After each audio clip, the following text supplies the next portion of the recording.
నమస్తే, welcome to reflection news. నేను శర్మ. మనం ఇంతకుముందు అనుకున్నాం ఈ సన్నాస్ గురించి. వీడు జీరో జీరో.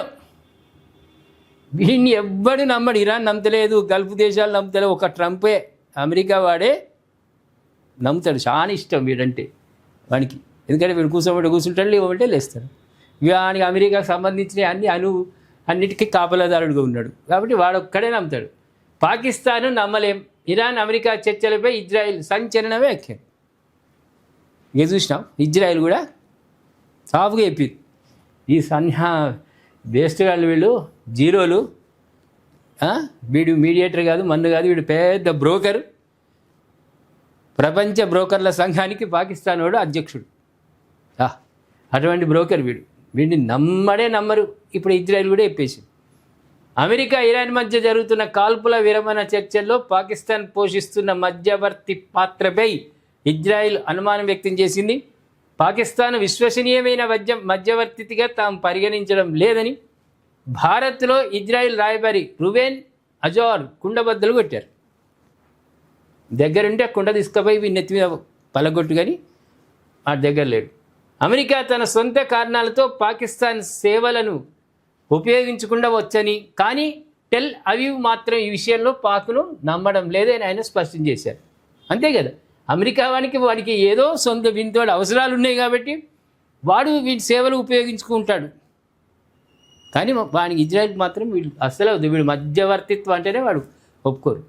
గతంలో ట్రంప్ హయాంలో గాజాలో కాల్పుల విరమణ కోసం ఖతార్, టర్కీ వంటి సమస్యాత్మక దేశాలతో పనిచేసిన తరహాలోనే ఇప్పుడు పాకిస్తాన్ విషయంలోనూ జరుగుతోందని అజార్ అభిప్రాయపడ్డారు. అమెరికాతో కలిసి తాము ఆశించిన ఫలితాలను సాధించడంపైనే ప్రధానంగా దృష్టి సారిస్తామని తెలిపారు. ఇరాన్తో కాల్పుల విరమణకు లెబనాన్లోని హిజ్బుల్లా ఉగ్రవాదులపై తమ పోరాటానికి మధ్య తేడా ఉందని అజార్ స్పష్టం చేశారు. లెబనాన్ విషయంలో మా లక్ష్యం చాలా స్పష్టంగా ఉంది. దక్షిణ లెబనాన్ను హిజ్బుల్లా ఉగ్రవాద మౌలిక సదుపాయాల నుంచి పూర్తిగా తుడిచిపెట్టేయాలని ఇది లెబనాన్ ప్రభుత్వ బాధ్యత అని అన్నారు. సరే, అక్కడ వాళ్ళు చేస్తారు, నువ్వు చేసింది ఏమన్నది ఘనకార్యం. కొన్ని గంటల్లో ఇజ్రాయెల్ వైమానిక దళం లెబనాన్లో భారీ ఆపరేషన్ నిర్వహించి 250 మందికి పైగా హిజ్బుల్లా ఉగ్రవాదులను మట్టుపెట్టిందని ఆయన వెల్లడించారు. గుండె మీద చేయి వేసుకొని చెప్పు, రాయబారి గుండె మీద చేయి వేసుకొని చెప్పు, నిజంగా ఉగ్రవాదులే చచ్చిపోయినరా. నీకేమన్నా కనికరం ఉంటే, నీ శరీరంలో రక్తం ప్రవహిస్తే, నీకు గుండెకాయ, దానికో ఆత్మ తగలబడితే చెప్పు, నువ్వు చంపింది ఉగ్రవాదులేనా? అమాయక పిల్లలు ఏమన్నారా మిమ్మల్ని? పిల్లలు ఏమన్నారు మిమ్మల్ని? చంటి పిల్లలు చచ్చిపోయినరు, మహిళలు చచ్చిపోయినరు. 250 మందిలో కౌంట్ చేయ ఒకసారి. ఎవరు ఉగ్రవాదులు, ఎవరు అమాయకులు? ఎందుకురా? అదే సమయంలో ఇరాన్తో అమెరికా చేస్తున్న చర్చలకు ఇజ్రాయిల్ మద్దతు ఇస్తుందని అజార్ చెప్పారు. ఇరాన్ అణు కార్యక్రమం, బాలిస్టిక్ క్షిపణి ఉత్పత్తి వంటి 2 ప్రధాన ముప్పులను చర్చలు తొలగిస్తాయని తాము ఆశిస్తున్నట్లు పేర్కొన్నారు. ఇదిలో ఉండగా లెబనాన్పై ఇజ్రాయెల్ దాడుల వల్ల ఈ ఒప్పందం దెబ్బతినే ప్రమాదం ఉందని ఇరాన్ హెచ్చరించింది. 100% కరెక్ట్. అది అంటే ఒక దిక్కు ఒప్పందాలు, సంతకాలు పెడతారు, ఏలుముద్రలు పెడతారు, ఇంకో దిక్కు యుద్ధం చేస్తారా? ఏం నీతి పాడైంది మీది? ఏం నీతిరా? రండి, ఒక ఏడాది రండి, ఇజ్రాయిల్, అమెరికా, లెబనాన్ రండి ఒకసారి. 1 సంవత్సరం మా దగ్గర ఉండండి. మా దగ్గర ఉన్నటువంటి పురాణ ఇతిహాసాలు, దాంట్లో నీతి, ధర్మయుద్ధం, కురుక్షేత్రం గురించి ఇవన్నీ మీకు మీ భాషలో మేము వినిపిస్తాం. 1 ఏడాది శిక్షణ పొందుంటురా. ఇంత ఉగ్రచర్యలు మీ దగ్గర ఉండి వ్యవహారం చేస్తున్నారు, అమాయకులను చంపుతున్నారా. చాలా తప్పిది. ప్రేక్షకులు ఏమంటారు?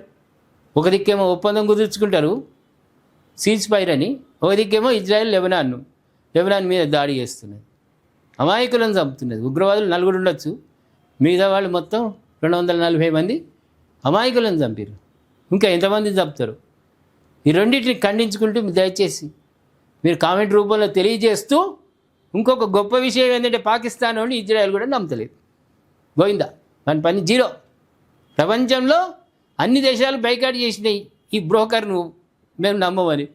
ఇప్పుడు ఇజ్రాయెల్ కూడా స్పష్టంగా ప్రకటించింది. ఇక నేను ఏం చేసిన మధ్యవర్తిత్వం అమెరికాడు చెప్పంగానే వీడు టైట్ అనుకొని స్మైల్ ఇచ్చిండు.